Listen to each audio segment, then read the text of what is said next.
Welcome to the True Sight podcast by Oracle's Elixir, your source for in-depth analytical coverage of professional League of Legends and the rest of the esports world. I'm Tim Magic Sevenhusen. Joining me today is pending LCS Analyst Desk member Barento Mohammed. How are you doing, Raz? Thanks for having me. I'm doing well. I'm definitely gonna have to use that title more often. Pending. I like that one. I've been using the visa prison one for far too long. So Yeah, purgatory is another way you could put it. I I like think there that. are some options. Just hanging out unemployed because you're legally not allowed to be employed. It's just the way things are. Exactly. Well, I am thrilled to have you on the show. We're going to talk some LCS. I think, we tend to talk a lot of different things on this show, a lot of different topics, and now and then just got to bring it back to, the top level of North American League of Legends, where we get so many great, high quality, amazing, exciting games, and also some other ones that are not Yep. fitting of those descriptors. And we had a mix of both. I'd say we actually had some decent games in week one. But what was your overall takeaway from week one? How did you feel about the level of play? Was it, especially coming out of lock-in, right? We had our very Yeah. first glimpse, and then we had the week one of the quote unquote official regular season, however you want to look at it. What did you think of I how was that came out? surprising in the sense that like my expectation for week one was always going to be that the game quality was going to be bad. I mean, every spring split week one is bad because you either have a mix of teams, like players on new teams, like that's always going to be the case. But this split was special where there were just a lot of rookies in the LCS. Yeah, And when you have players that just have like little competitive experience, or in this case, like competitive experience in the Academy League coming up, that there is going to be a large learning curve. Um, so that's what I was expecting was more messy games, and teams kind of either skill checking more frequently or just making kind of macro errors. I saw a little bit of that, but mostly I saw that of the teams that I didn't expect it to. I expected yeah, not to see that in Team Liquid and 100 Thieves. I saw it out of Team Liquid and 100 Thieves. And so, I mean, 100 Thieves won all their games. I think they had an easier week. Team Liquid did not. That one was a rough one for them. So I remember hearing an interview from Jensen where he did mention a little bit of wear and tear and no break coming from lock into this turn to week one. I can see that. But the end, they didn't play well throughout the weekend. So that part was surprising to me. yeah, and I think obviously there are also teams at the bottom end of the standings who I think everybody kind of predicted coming in would be a little weaker, a little sloppier, a little more room to grow and learn, right? Yeah, But it wasn't. I think the fact that we actually saw, I would say, better from some of those teams than I would have expected, and worse from some of true. the teams at the top, definitely made things interesting, right? Like Immortals being able to take that game off Team Liquid. And I think I don't know if Golden Guardians looked better in week one than they did in lock in, but I think both of them combined as an overall impression, they've looked like they've got more to offer than I might have thought coming in. And I think that's Yeah, the encouraging side of it, right? And then the downside of it is seeing 100 Thieves go 3-0 in the way that they did. Um, the results were what they wanted them to be, but definitely not the approach or the method to get there. Why don't yeah, we dig in on them first a little bit? Like, I think 100 Thieves, you could look at it in different ways and have different levels of like satisfaction with the results versus disappointment with the process, things like that. How well do you think they're actually playing? Like, is it like just one notch below where they need to be, or is it not really that yeah. bad? I would say just one notch. I don't think it's as bad as people are expecting, where they're like putting question marks on. It's more around execution. Like naturally, their style is going to be more execution based. They're going to have compositions where they may be more early game centric, or they'll play in a way where if they see a dive opportunity, they'll go for a dive opportunity. Like those are the type of plays where in scrims you'll see like 3v2 dives, knowing that you have a very short timer. You're aware that the jungler is going to be nearby, but you don't think that they're like he's going to get there on time, because you think you can get in and out fast enough. And even if Yeah, it's like one for one, like enemy 80 carry for like a support on the dive, you're happier because like the enemy 80 carry just loses the entire wave throughout the dive. So it's like those are the type of dives that conceptually are great, but difficult to pull off, that you see in scrims, but you don't see in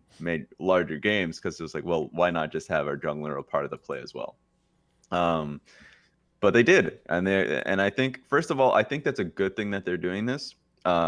in the early weeks. Like if you think that this is the way to play the game in your style, and you're challenging yourself on your execution, you have to do it in week 1, week 2. It's only on like playoffs and stuff that if you're not confident about it, then don't do it. So I think I like what they're doing.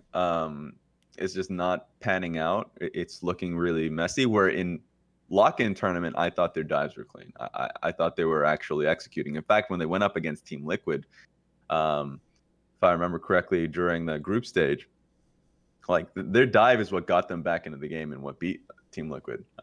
So like, I certainly think that they were just playing worse than they usually did.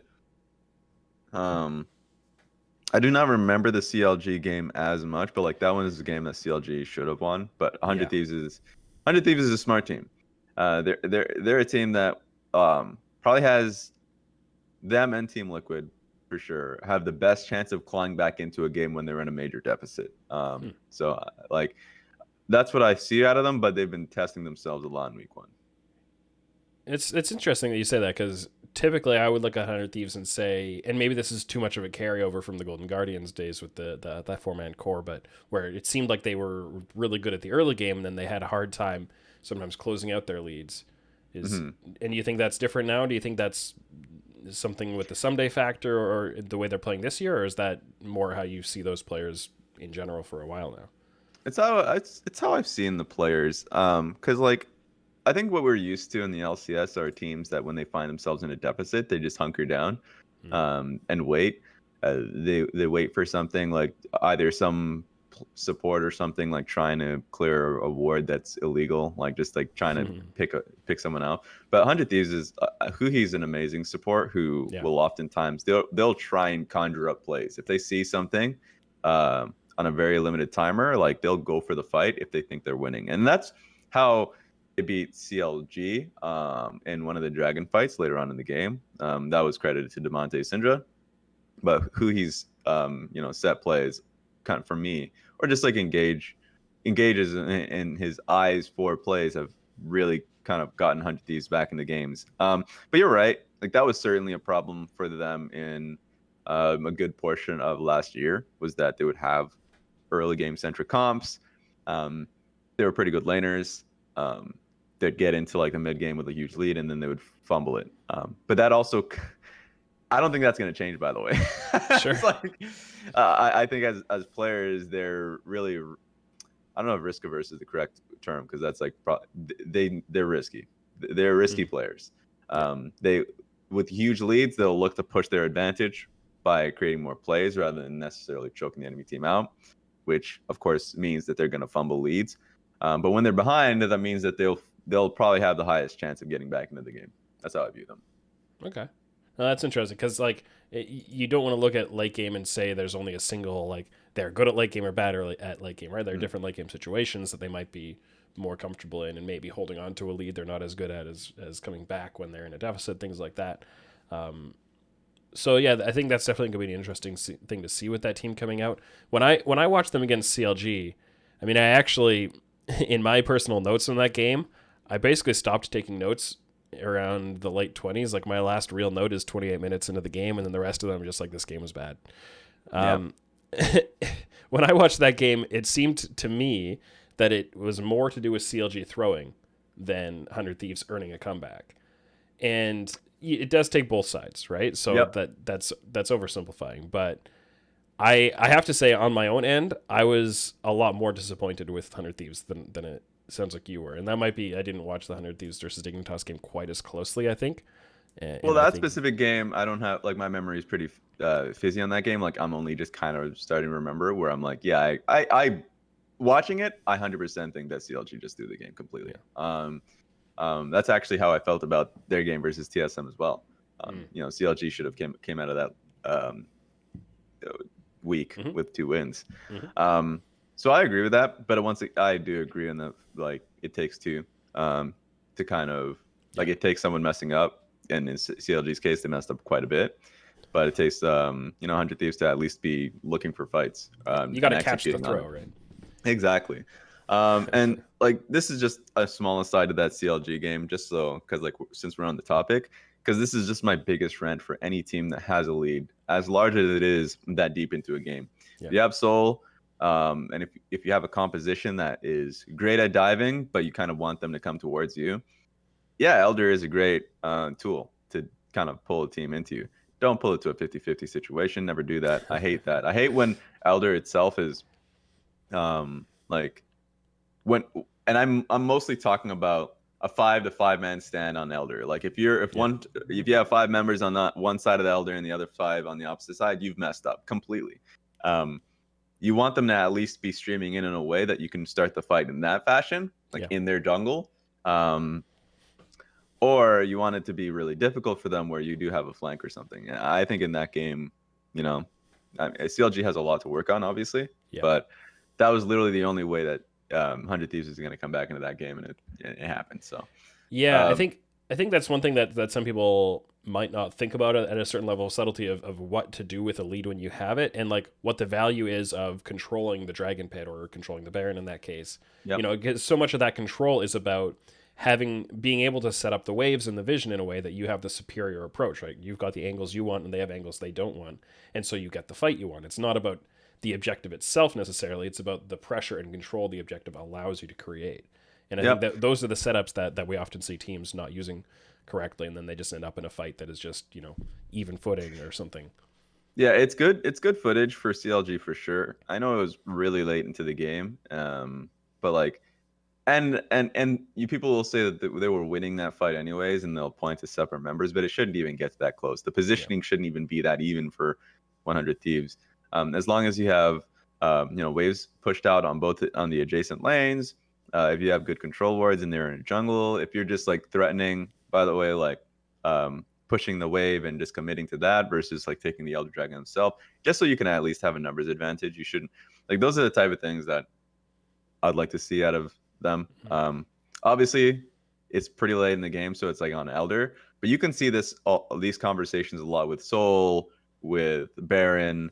You're going to be put in very similar situations that you don't want to have. Like your jungler is definitely going to be screaming to not be put in 50-50 situations. So that sucks. But back to the point about 100 Thieves, they shouldn't have won that game whatsoever.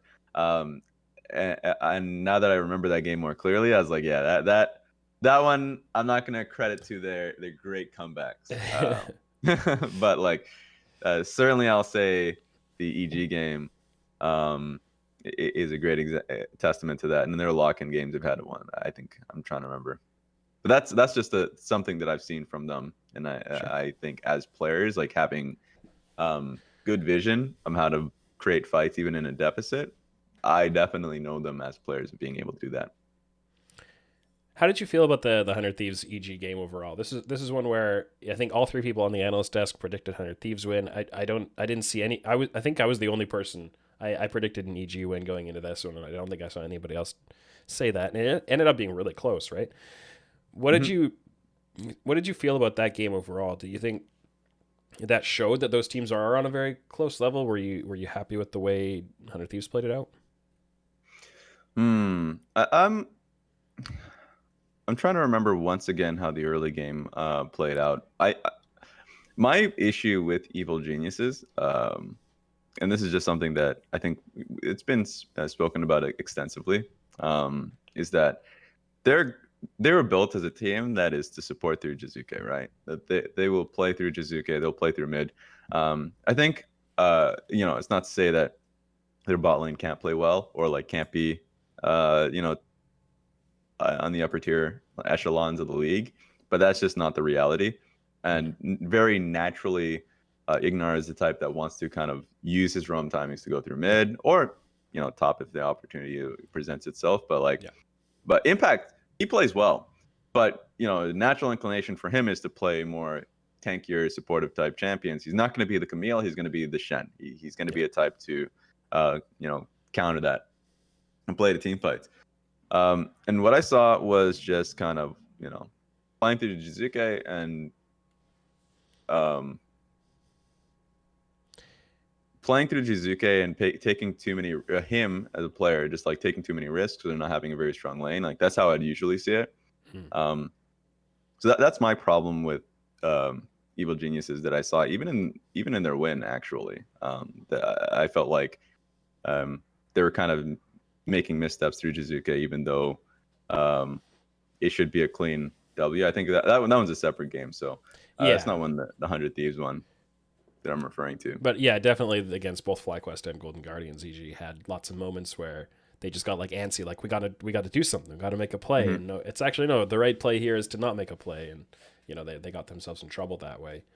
I think the 100 Thieves game though, like they definitely had some of that playing through mid. We had a 5-minute gank, Svenskeren ganking mid and helping Jizuka get ahead. In some of those kinds of plays. It was also Impact playing the Gnar that game. And I think he had probably, from what I remember, more bad team fights than good ones, which is a little unusual. Didn't manage to land many good ults, which they kind of needed.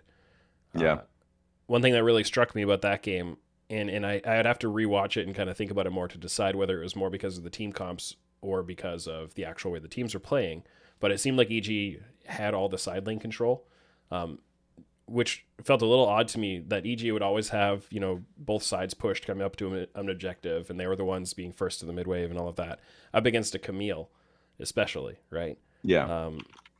And so that was one where I think that was the first thing that started making me feel a little disillusioned with 100 Thieves, is that they weren't getting that kind of map control that I thought their comp should be getting, and that it seemed like, you know, some teamfight execution was kind of, and to their credit, they did win the team fights and played the team fights a lot better than EG. But that was one that kind of like set me back a little bit, and that probably tinted the way I saw the rest of the weekend for them. That I wasn't very happy with the way they were playing overall. Yeah. And I think I remember this one was the Cloud Soul game, where the team fights themselves weren't working out for 100 Thieves, for Evil Geniuses. Yeah. I'll have to look back at that one more closely and just kind of get a better image of it. But those are just like my issues with Evil Geniuses, is that like when it comes to the later portions of the game, they will definitely all in for team fights. It's just more so being on the same page. Sure. And a lot of the times Jizuke will see something, and I'll have to look back at it. But it's just a general take on EG. Yeah, no, that's fair. So yeah, I think whether or not you're like disappointed in 100 Thieves one notch down from what you thought they might be, or like something lower than that, I think, you know, coming out of this week 3-0, they should feel very fortunate. Yep. And they're not the only 3-0 team. Both 100 Thieves and Cloud9 are both 3-0. But coming into week 2, I believe 100 Thieves play against FlyQuest, Cloud9, and Team Liquid. Based on the way they're playing right now, how do you feel about their prospects? Because those are, I mean, FlyQuest is kind of mid-tier. C9 and TL are, you know, probably the top 2 teams in the league right now. What are you feeling about that one? Feeling for Cloud9 or 100 Thieves? For 100 Thieves. Up against FlyQuest, Cloud9, Team Liquid. They're going to get 2 wins? They're going to get 1 win, 3 wins? I think their best shot certainly versus Cloud9. But if they're going to do well versus Cloud9, they need to be able to play through top lane someday.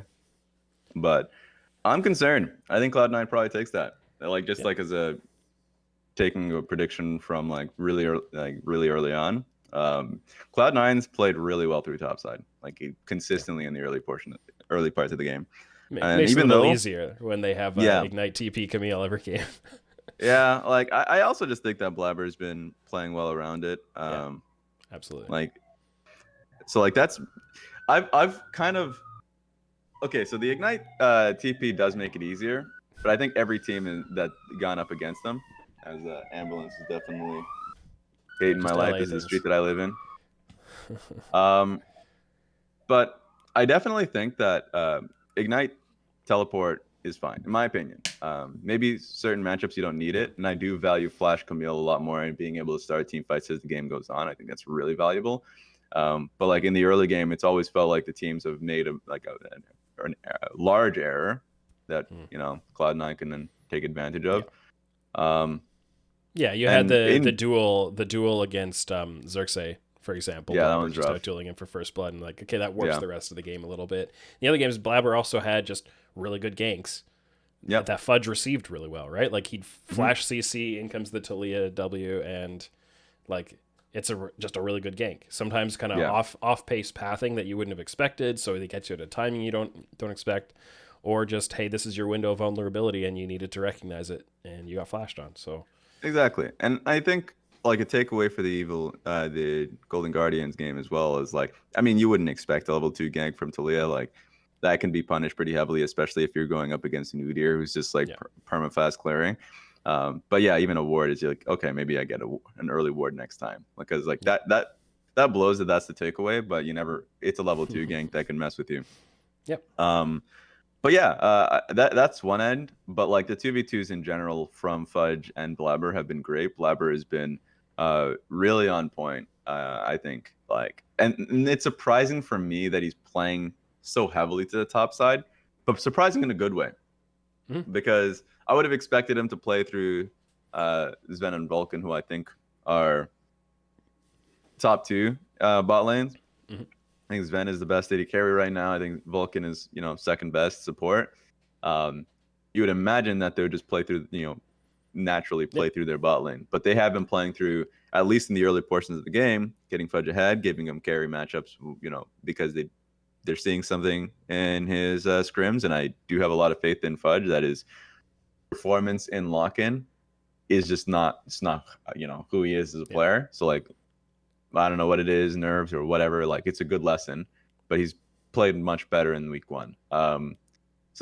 So I do think that C9 have an edge just because they're able to play through top lane, and Fudge hasn't had those large errors later on in the game that he showed in lock-ins, and also they just play better as a team.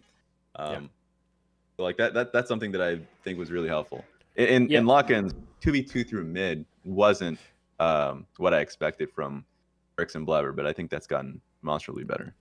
I'm really, really, really happy with the way Blaber and Fudge have been playing out that top 2v2. Yeah. And the thing that makes me excited about it is that I think you could look at the way Fudge struggled in lock-in tournament, and you can decide to say, okay, we're going to play through bot side. It's way more reliable. We're going to win. We're more confident that we're going to win that way. Yes. Whereas with Fudge, it might be, but it's the very start of the season. What does that do to Fudge's confidence if you're already saying, Fudge, hey, we got to put you on weak side duty. We can't play through you. And what's the potential risk reward of saying, no, we're going to double down. Like, we're going to help you out. We're going to put you in a strong position, and we're going to have confidence in you. I think it's way better for him as a new LCS player to invest into him and give him that confidence and say, like, as a team, we've got your back and we're going to put you in position for this. And especially because I think the takeaways from the lock-in tournament on Fudge, it's easy to go too far in the negative with them because the last impression you got was against TL and what Alfari did to him, right? Yep. But then you go a little further back and you look at how he played against Tooney in the TSM series, and Fudge was actually pretty good that series. Like, he wasn't incredible, but I'd say he laned better than Hooney, and he overall had a good series. And so I think there were things in that tournament that you could take away in the positive front for Fudge. And if you had that last impression of, whoa, okay, Fudge, what's going on here? Like, you're clearly very nervous and having a hard time, and Alfari is just destroying. Well, Alfari's going to outlane a lot of people, right? And pretty convincingly. Yeah. I will say, though, that there were a lot of games where I expected him to play better. Like, there was Oh, for sure. The game versus Revenge, actually, versus IMT and lock-ins, where actually he was doing well in the lane up until the point where he faced incorrectly and like died for it. Like that one. Yeah. I guess. I'm not saying he had a good tournament overall. Yeah. But yeah, it's definitely the case right now where it's like a self-fulfilling prophecy when people are only looking towards his poor play, and so that's all you'll end up seeing. So he's definitely performed better, and I think that's really good for him. And like, to add on to the point that you made, it's not only good for confidence, but it's also just good for strategy. There's no reason whatsoever on week 1 are you going to be just locking your team in as a one play style and not being a flexible team. If that's the case, then you got a much larger problem on your hands. So they're definitely seeing like positive things on the practice side of things and seeing like potential in Fudge's play, and they're right for it. He had a good week, so yeah. That's good to see, and it also makes it much harder for 100 Thieves. I think from what we saw from this weekend, 100 Thieves is probably looking like a third place team to C9 and Team Liquid, Team Liquid, even though they had a really rough week, I think are just right now the best team in the league. So it'll be tough for 100 Thieves. I think it'll be really rough. But once again, their key is in their top lane. I really want to see them set someday up to succeed. And when they have him on a Jax or split push or something to that nature, he has to be the center of that comp. That was the one thing I didn't like from 100 Thieves when they were playing in lock-ins, was when he was on Jax, a lot of the team fights were him as secondary, where he was like on flank, but like he had to, or at least he had the possibility of flank and pushing Camille off, but they didn't give him that time, and it didn't feel like he wasn't really important, or at least like to the grand scheme of the fight. So then he was with them as a 5.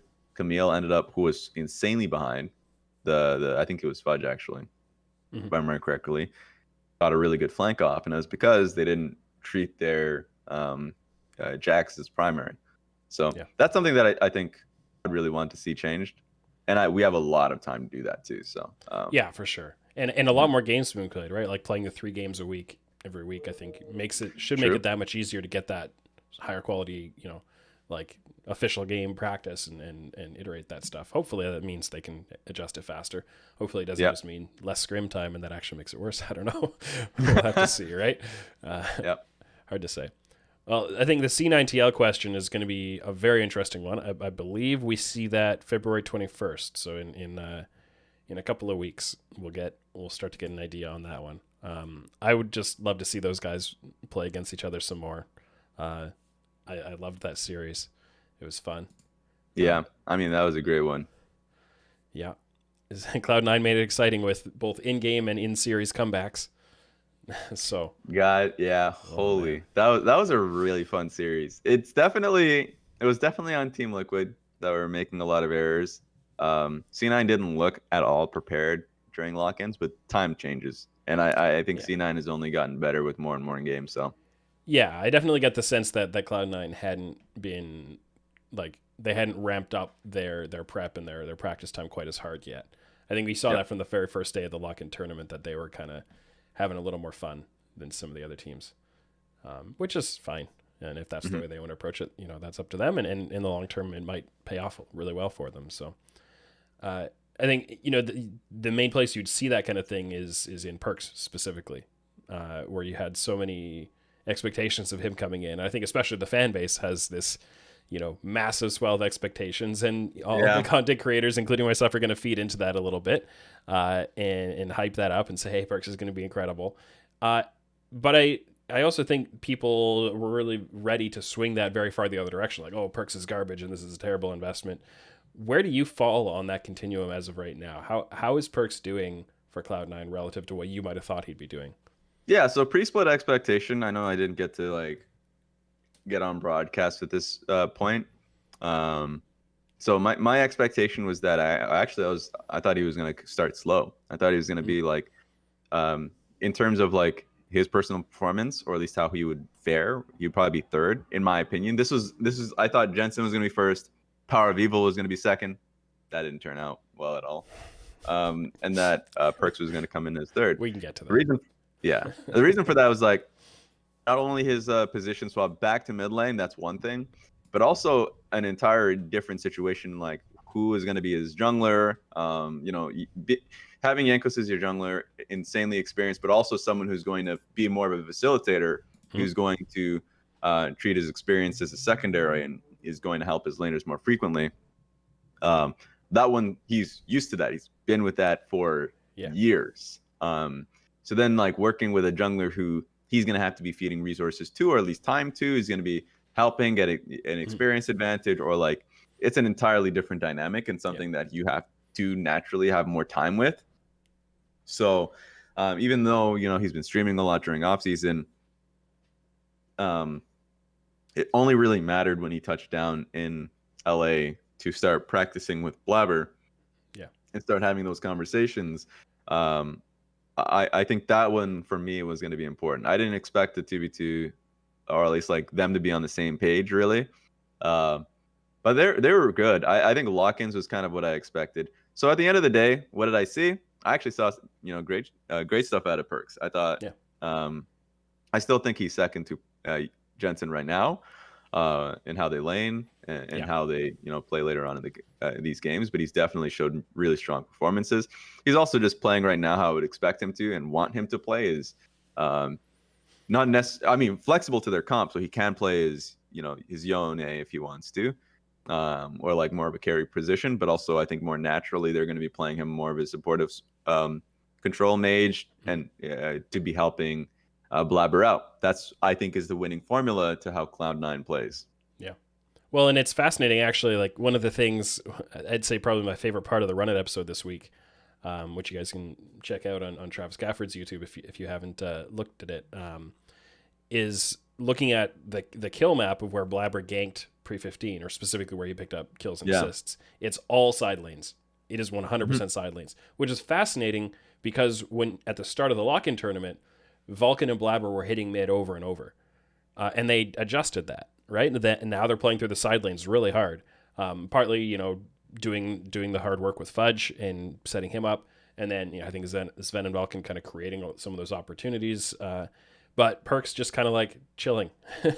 Yeah. And then filling in his role, and I think that's something that can make people, especially if it ends up in low kill participation numbers for Perkz, which it has, and people can sometimes look at that and go, well, Perkz isn't doing anything, right? And it's like, well, you gotta, if you specifically watch him and see the things he is doing, that makes in some ways it can make those side lane plays possible or prevent him from being punished. I think there have been times where he's gotten ganked.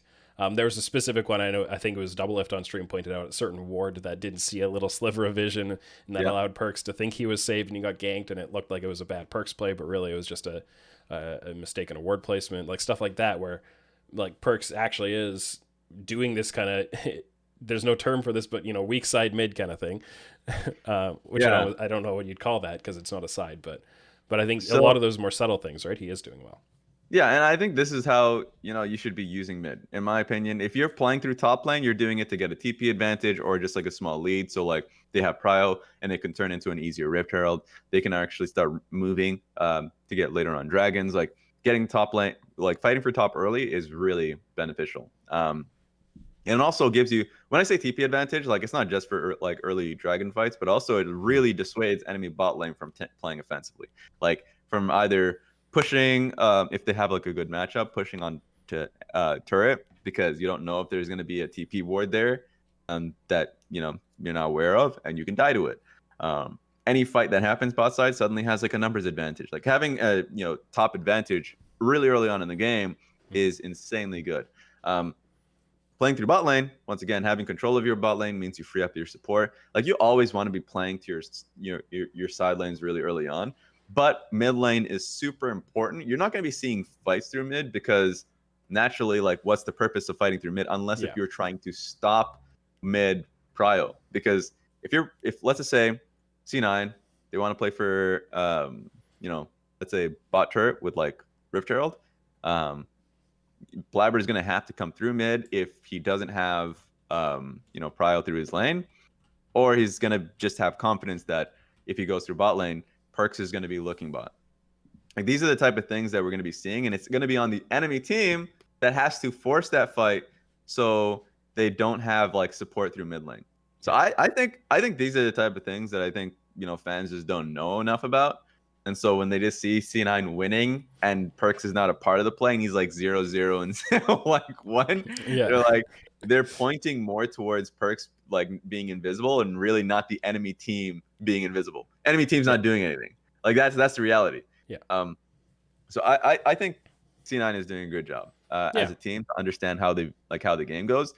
It's just if you have a team that's full of stars, there's gonna be one person that's obviously like a more supportive position. And I just hate how the community instantly snatches that. Some of them are grifters and trolls, and others are just like they don't really know like what's happening on the map, and they'll say, this guy's useless. It makes no sense to me. Yeah, and I mean, to some extent, you can't blame them, right? Because I think the level of game knowledge you have to have, the level of like pro style game knowledge, which is different from solo queue, that you have to appreciate those things is pretty deep.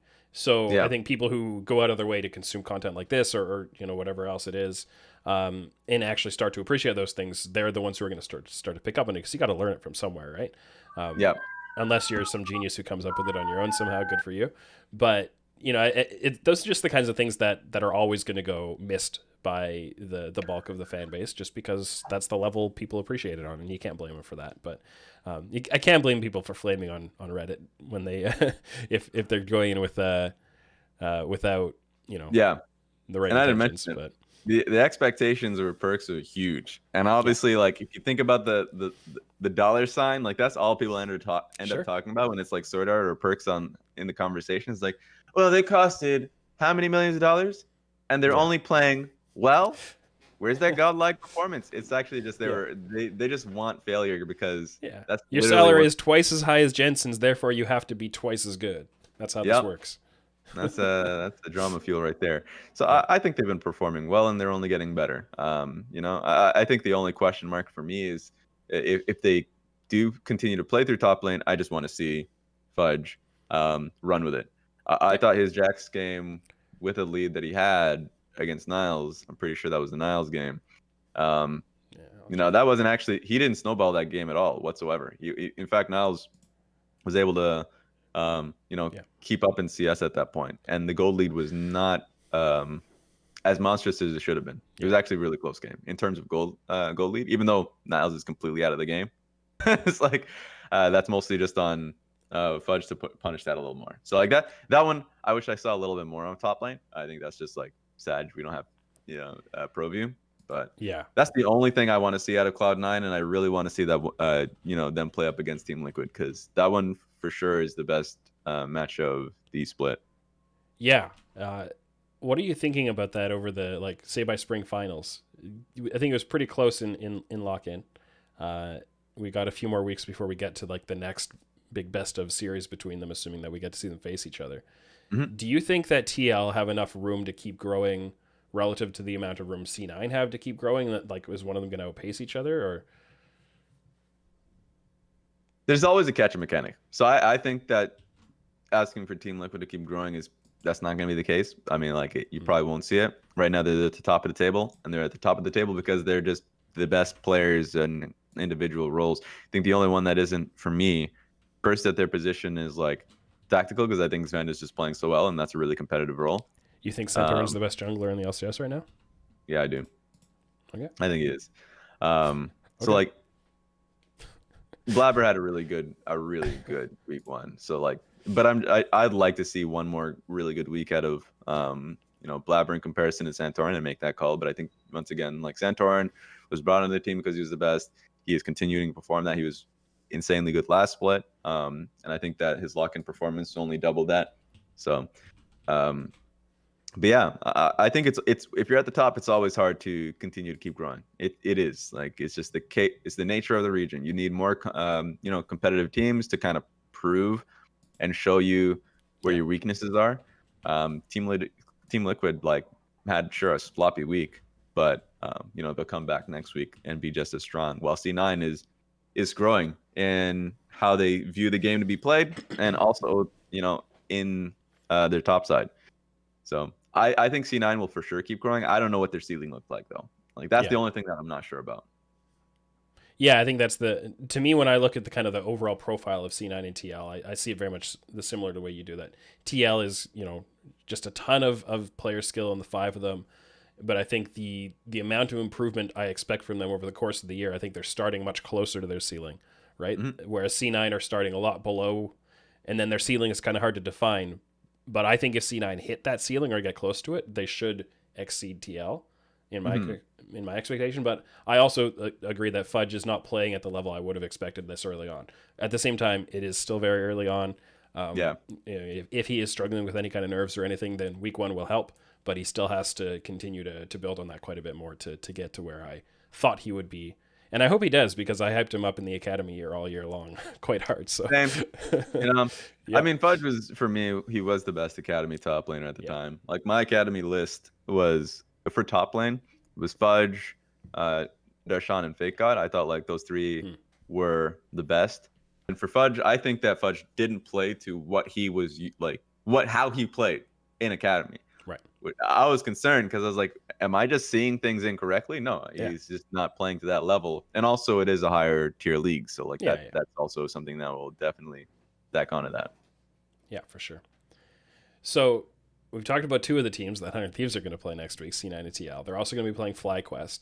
I've heard some different takes on FlyQuest and different kind of hopes or expectations for them. Say you look at like preseason power rankings of where these teams Yeah. might end up. And there are people putting FlyQuest in their top 4 by the end of the year. Okay. Do you see that kind of future for them? Ooh, no, I don't. That's only because I'm a very rare believer in TSM. So I know we'll get that later on, but Yeah. So I think I in my preseason power rankings, I had FlyQuest yeah. 6th and TSM 3rd. So Oh, there we go. I I'm I with you. had TSM really high. I think I had them fourth. I think it's always a tough one because I for Yeah. sure had TL Cloud9, Yeah.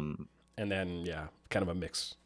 and then a mix from Generally, that TSM point 100 forward. Thieves will be, yeah. Yeah, TSM 100 Thieves, and then of course like yeah, I had FlyQuest above EG as my expectation.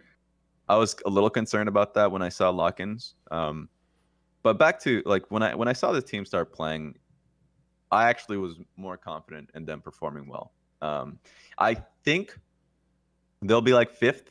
You know, it really does. I'm the rare person that has more faith in like TSM, and I'm trying to remember. I think about another team that I would even put in that level. I guess Immortals will be a close one. They Okay. are a team that I think are on the up and up, but I think Yeah. FlyQuest might be a little better. That's mostly because of their top side being Yeah. so good. Licorice, even though he had a tough one versus Evil Geniuses, um, like I think Licorice performed really well in his high points this week, and that gave me confidence. And Jose Diodo as well, actually. I remember I think it was in Hotline League when I mentioned this, but I thought that Jose Diodo would struggle a little bit more because when you're bringing on somebody from a a play-ins region or a wildcard region like Latin America, and even with the games that we saw from Jose Diodo's team, and I was Yeah. concerned because team didn't look good, like macro wise, like they didn't look like they really had a direction, know how to play the map.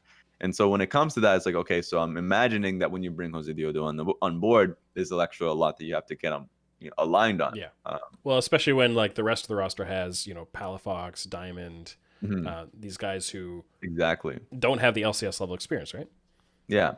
So like get them all aligned on how they want to play the game, and also just the usual like the fundamentals of higher level play. What timings to get vision on, when you should be calling your support to be able to get that kind of vision. Something that I think certain teams across the pond, like Mad Lions, always love how they play the game. Like these are like higher level teams will do this perfectly. I was concerned that they wouldn't. I think they played well, and I think Jose Diodo didn't have those troubles. I think he was actually a really strong point for his team. So that gives me a lot of confidence because they play team fights really well. I think their drafts are also really strong. So I'm really happy about that. The one of the rare teams that put a lot of faith, or at least like in enchanters like Seraphine, and I think she's a really strong champion right now. So I think they have a good idea of what the meta looks like. So yeah, I think they'll grow really quickly for sure. And they also just have a really good base. So that means that I think they're in playoffs, but I do not think they're a top 4 team. Yeah, I think it's tough to like the amount of growth that they would have to break into that top 4 or potentially go to Worlds is really huge. And even, like I think they could grow a ton and still not quite break that top 4, unless TSM doesn't fix things, Exactly. and 100 Thieves falls off more and maybe plays more even below what my current expectations are, stuff like that. For them to succeed upwards, they're going to have some other people fail below them. The way I see it, the top 3 is pretty solidified, and how I saw like performances. I thought 100 Thieves, Cloud9, and Team Liquid are probably just going to be solidified our top 3, just because at least for 100 Thieves, they just have the experience, the players, and also like of course being together for so long that they can build off from the previous splits that not a lot of other teams have. So it is more for me a conversation who gets that 4th place spot, and TSM is probably the best bet. I know I'm in the minority after week 1 because like their games have been atrocious, but I've always been a believer that if you have the right players, the players with experience who who've been at the mountaintop before that it does not take much to push them back there. I think they just have a large alignment issue of how they want to see the game be played. Yep. Also, yeah, there are mechanics that came into it. Like I thought they didn't play certain parts of the game well, but it's one of those things. If you see younger players making those mistakes, it might take a few weeks because there are fundamental flaws. But if I see players like TSM's types that make these errors, I'm expecting them to bounce back in the next game. Yeah, and I think I definitely thought we'd get better from TSM in week one than we actually got. Mm-hmm. But I do still think they have time to fix it and bring it back. I mean, let's talk about TSM a little more, because I think there are some more details we can go into. Are they, and it sounds, I think you've already answered this, but are they as bad as Reddit thinks they are? Nah, I don't think so. And I think it's people put a lot of power into one game and in the first weeks, especially for a team that literally are just much the opposite of the Dragon Balls, I guess. I don't know how you want to put it, but like they've come from no, it is literally Dragon Balls. They come over from all different parts of different teams, different parts of the world. Like, so like alignment is insanely important, because when I say alignment, it's like you're not going to agree on how you think the ideal way to play the game is, right? Mm-hmm. But someone's going to have to bite the bullet. Someone's going to have to like do what they don't think is the correct decision. Right. Most of the time, it's the jungler that's like, guys, I would like to take have an experience advantage, and your laner saying, well, we would like for you to give us an advantage just by hovering our lanes a little bit more. These are the type of things that you're going to have to like get on the same page on. Or like Dragon versus Herald, which one do we value more? Like, how do we, like, what is our priority system? So for TSM, my concerns with it, they had players who were pretty aggressive minded, or at least view the game in a more scrappy mindset. And Huni kind of puts Pika there, and for sure Sword Art. And then you have like Power of Evil, and I wouldn't say, I don't know about Lost. I think Lost is growing right now, so he's the person that's kind of, he's easily to mold. But for sure Power of Evil that I've seen that is more centered on control mages, that wants to have a more slower paced game. I even saw that. Dang, which game was this that they lost both? I'm trying to remember this. I think this was versus FlyQuest. It was. This is where I saw how they played the game. I was like, okay, so they're playing a more control-centered game where they thought they can get both Dragon and Rift Herald. So they had full control of bot side, got their wards placed down, let Spica clear up top, was going for Rift Herald, but then there's a ward that caught them, and so they lost first Dragon just because of that ward. And I was like, that's a really risky way to play, but you play that way because you think it's the ideal way to play the game.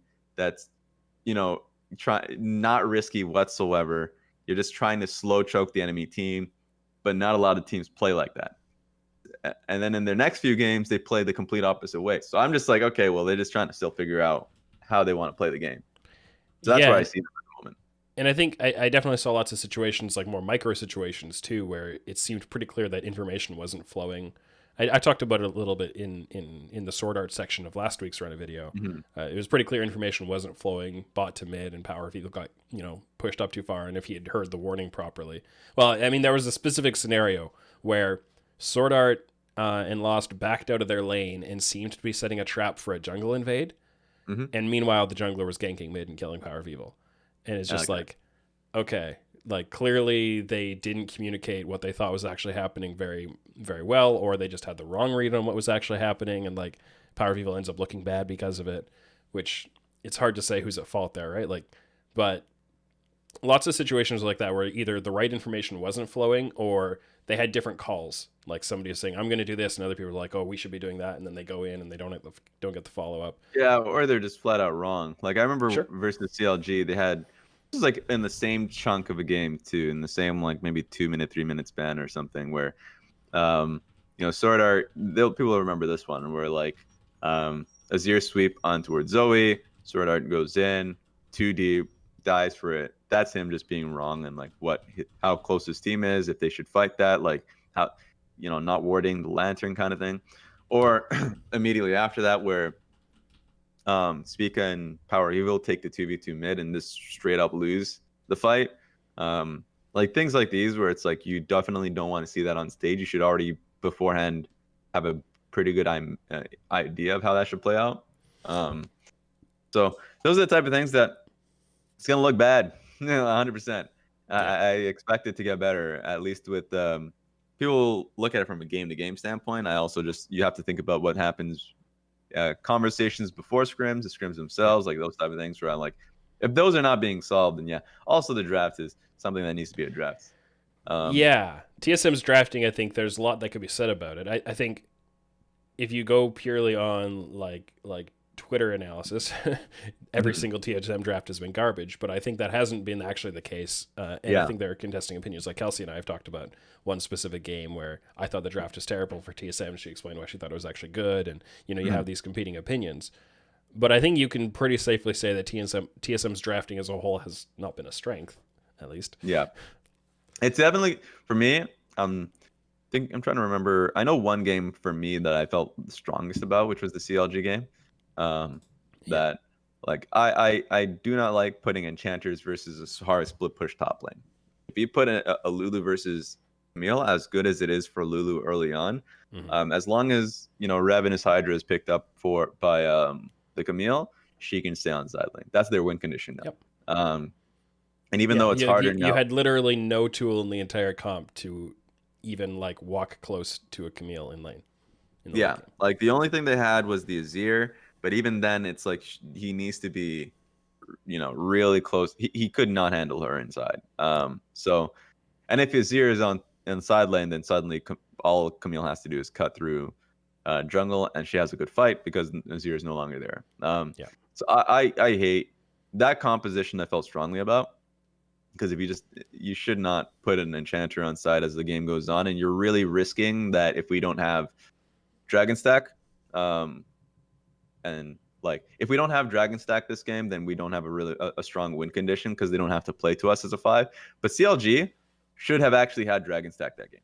Literally, they should have not only had the Dragon Stack, but then they would have been able to win on sides. And the only thing that really messed them up on the first Dragon was that not a lot of people caught this, but for sure CLG thought that they got split mapped in their level 1 because Griffin cleared out his bot side camps. Lulu came from their blue, walked up. She just warded, but Camille couldn't get a ward down or didn't have any vision of what was happening in blue side jungle. So what Griffin did was when he full clear red side, he went into the enemy blue, saw nothing, aced, went back to his ground. That takes 20 seconds. That's a huge chip at your time when you can't. And that's what you should do technically. If you think you're getting split map, you cannot go to your own blue right from your red side.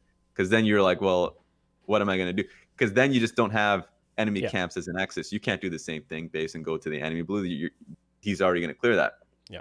So Griffin had to start out that game literally full clearing red, going and then pathing down from blue side, Gromp, to bot scuttle because he had bot prile, where he could have actually had double scuttle. He should have been able to have an experience advantage in the jungle, should have had first dragon. But once again, like if that had played out perfectly, TSM's comp has no window, in my opinion. So that one game I think is a good example for a bad draft for TSM. Yeah, and I think they definitely relied on some individual mistakes from their opponents TSM did to come out where they did in these games. They managed to beat CLG because I think, I'm not going to harp on individual people, but some people played very poorly, and TSM managed to take advantage of that. But yeah, TSM are definitely not looking good. They're looking very out of sync. Their comms are clearly not, in line with what they need to be.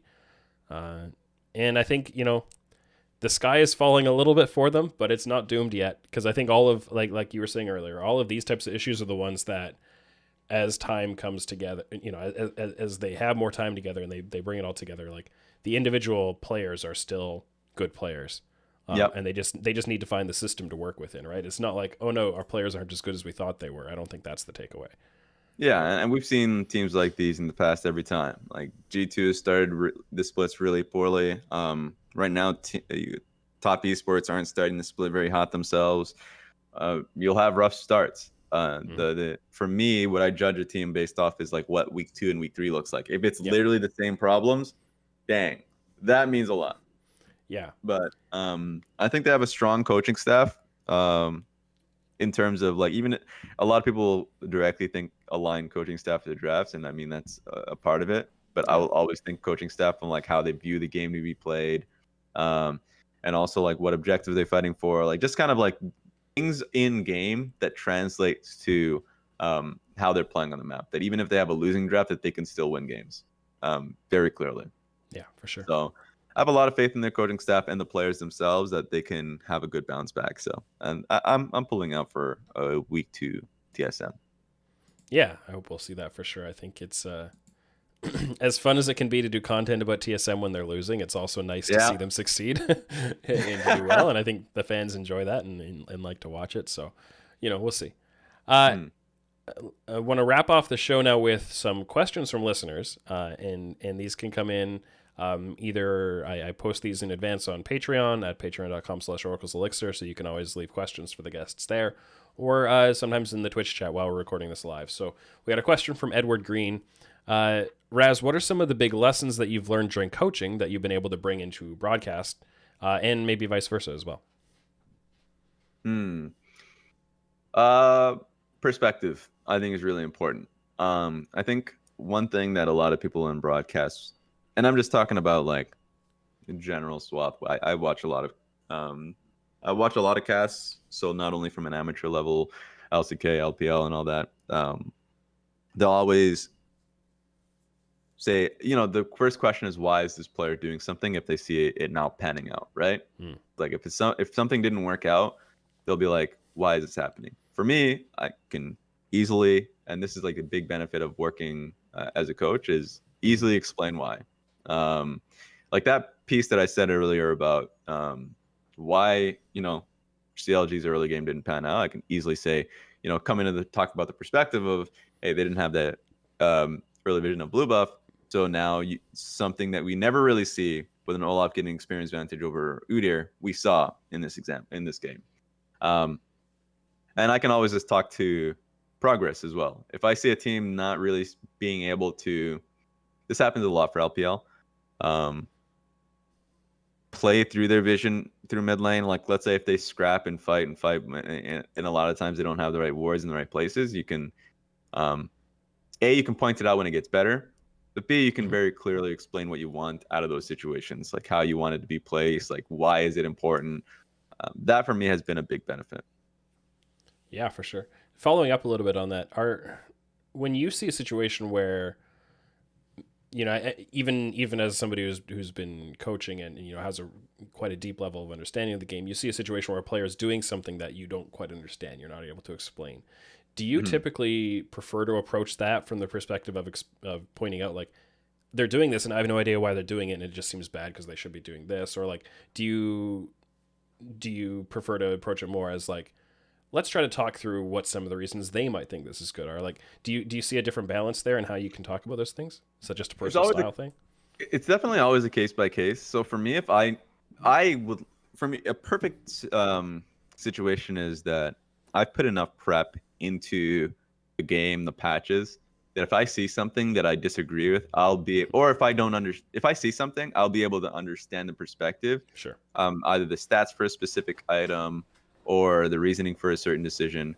Like, I'll be able to understand it so I can walk through the decision. If I find myself like not really completely understanding it, I'll make it clear for the audience. It's like, I don't know why they're doing this, but here's what I think, and I'll kind of reason my way around it. Yeah. So we can kind of like, I can put my 2 cents in and make it very clear, but then also just be a bit of an investigator, because I think the players have earned that. Like, they put in a lot of time in the game.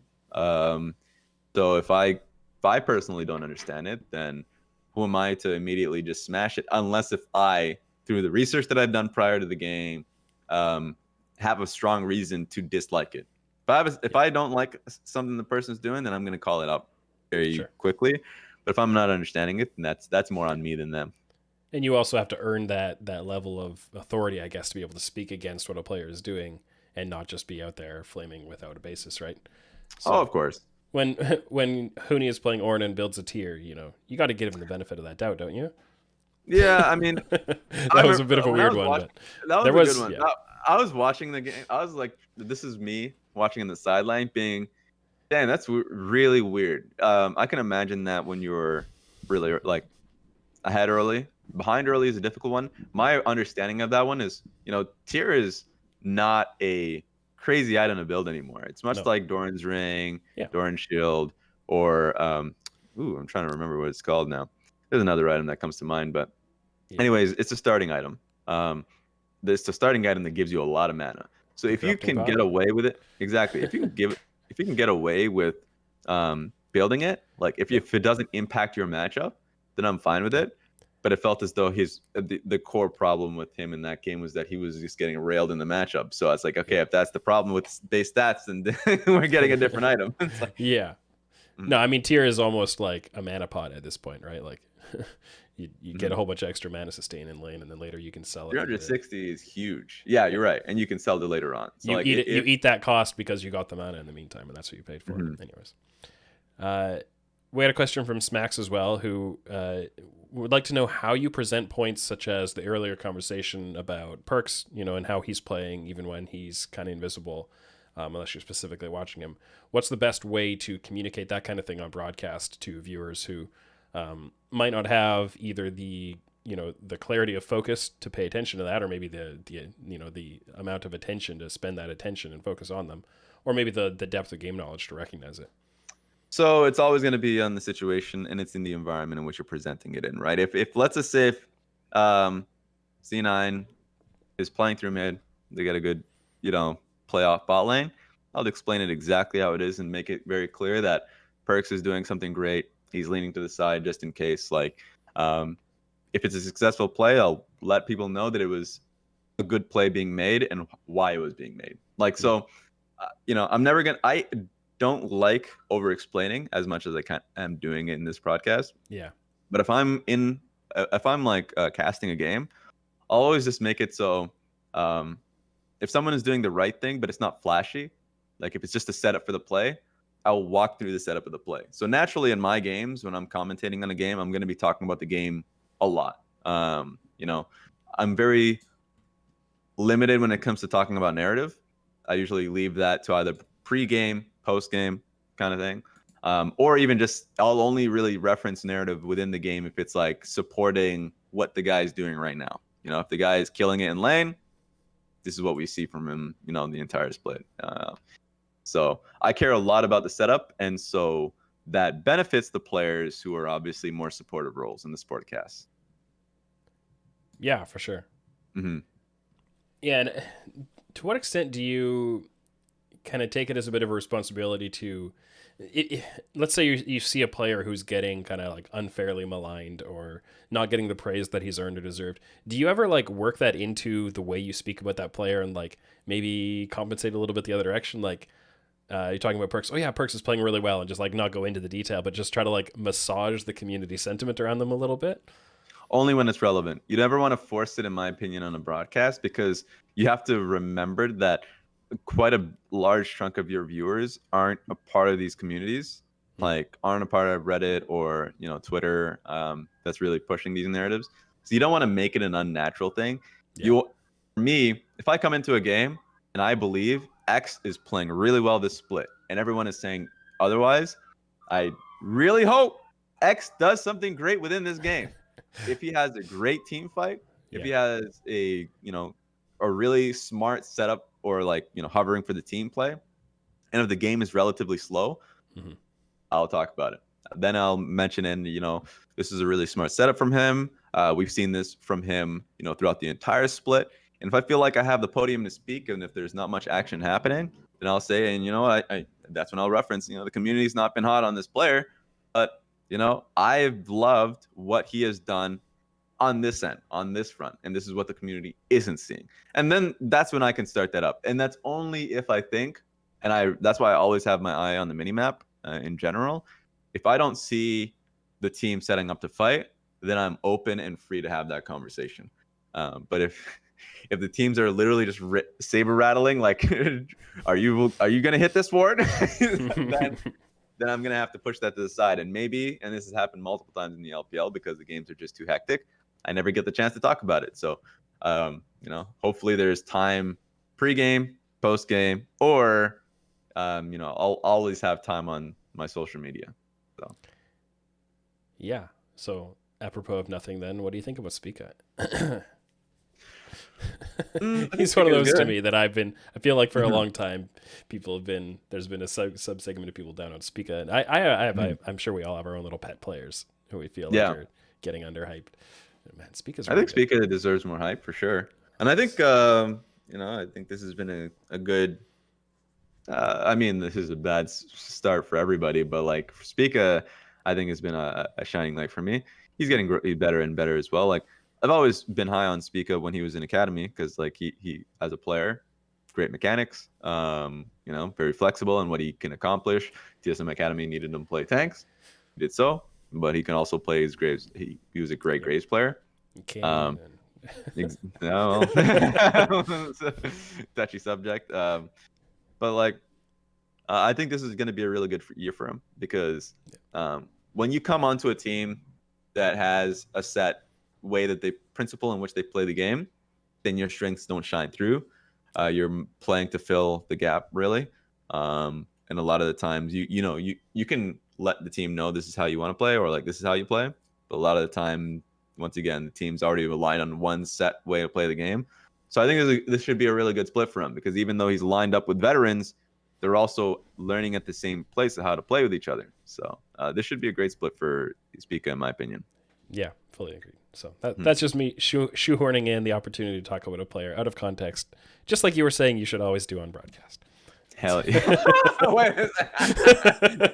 Just stick it in there. It's going off the grain a little bit. We'll throw in one more here. Winter would like to know, Raz, what has your impression of amateur been so far this year? With all the changes to the amateur circuit, and you got these great teams like Solafide and No Org and some other one that starts with a B.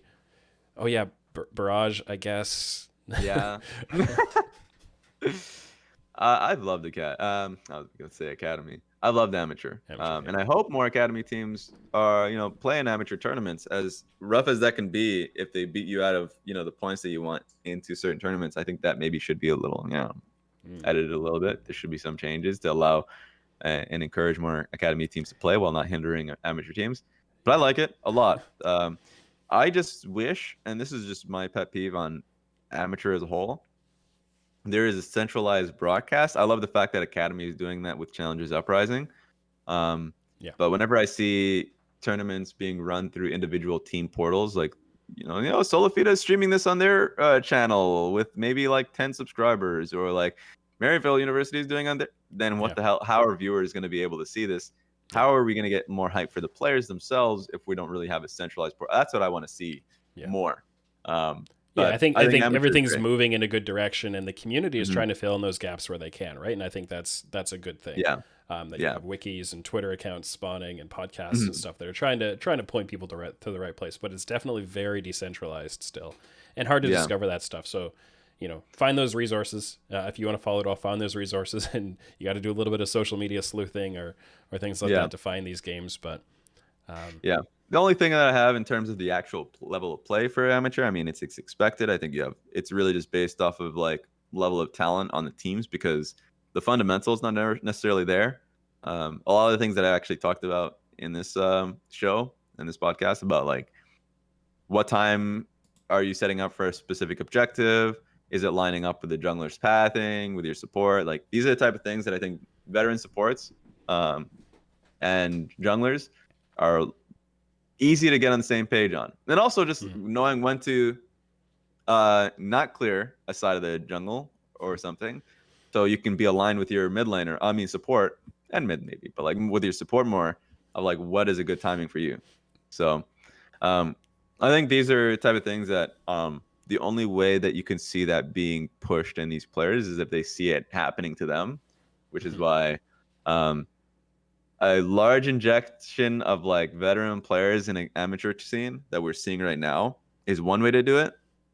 Or academy teams being kind of put in these tournament settings. Now, it doesn't have to be in that level, but like when the best amateur teams are rising up into these like larger tournaments, I don't know what they're called. The tier 1 tournaments. Yeah. The tier 1 tournaments. That's when I think we'll see real level of growth in amateur. Yeah. But I think it's great. It's great to have eyes on them. I think there should just be more done from a structural level. Yeah, and I think what we're really hoping on the competitive level is that, maybe spring is going to be a little rough and summer will be a lot visibly better, right? True. That the amateur players have learned from that opportunity or from that first circuit and, again, made some big gains. That you see teams like C9 Amateur or EG Prodigies or these other ones that are not part of LCS orgs that are, heavily inexperienced make those giant strides over the course of the year, kind of replicate the 100 Thieves Next kind of trajectory. And if so, awesome. Yeah. So exactly. Like from a player's perspective, I think every like amateur or like kind of newer player, whenever they get put on a team with like a veteran, they'll always speak like high praises because not only are they through experience learning how they view the game, and so they have to change up or even just see how much time they put into the game. I think that's another thing. But yeah, I think it will do a lot of good for the entire year. And it's also, by the way, this is more on, Barrage, and it's great to see them performing. But like when you see a team like that go up against teams that have all the hype, like a Solo Fide or even like an academy team, and if they win those games, that is the best way to show the community and owners and all of that you're ready, that to push them onto the next level. But if you're just consistently beating amateur teams, I think one thing that is pretty poor a lot of the times for some LCS orgs is that their mindset is too much. We need to look outside. We need to look to LEC or elsewhere. That's mostly because like we just need better scouts. Yeah. But it definitely helps if you just beat the hell up out of a team of former pros. So there we go. Yeah, for sure. Yeah, convince people that and the more success stories, right? You get success stories at the LCS level. You see Tactical and Spica and these kind of guys come in and do well. You get those at the academy level who are ready to do it, who can transition from academy success up to LCS success. And you get, amateur players proving that they're ready for academy and all of that. Get the whole cycle firing on all cylinders, and I think we are seeing steps in that direction in North America, and I think more and more hopefully we see that success taking place. Oh yeah. So yeah, I think that's been great. Thank you very much for joining me on the show today, Raz. What is the best way for people to follow your work going forward? So Razzleplasm on Twitter, as you can see underneath me, this is probably the best way to just get on track on when I'm going to be on broadcast, or at least like what my kind of goals are before that. I've been kind of figuring out if I wanted to make YouTube content, but I think right now I don't want to commit to anything. Just waiting until I see what my work schedule will be like soon enough. But yeah, I'll let you guys know what my plans are, if I'm going to be streaming more, if I'm going to be making more separate content and all of these things on my Twitter. Great. You can support the TrueSight podcast at patreon.com/OraclesElixir. You can subscribe on Spotify, Google Podcasts, Apple Podcasts, and anchor.fm/TrueSight. And make sure you check out the Oracles Elixir Discord server to talk about League of Legends, esports, data science, and a lot of other topics. Links for all of these things will be in the show notes as well. This has been the TrueSight podcast with Raz, and I'm Tim Sevenhuisen. Thanks for listening.